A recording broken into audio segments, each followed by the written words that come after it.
আসসালামু আলাইকুম, সবাইকে ওয়েলকাম জানাচ্ছি।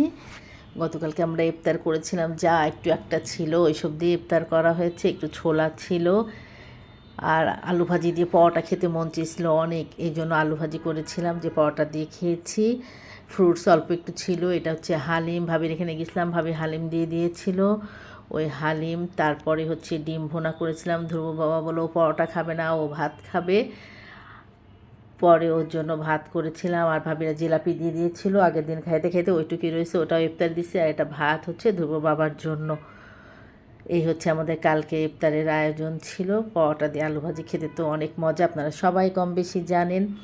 আর এদিকে আজকে বাসায় গেস্ট আসছে, এই জন্য চিকেন ম্যারিনেট করে রাখতেছি। ইনশাল্লাহ নেক্সট ব্লগে দেখতে পারবেন যে কে আসতেছে আমার বাসায়।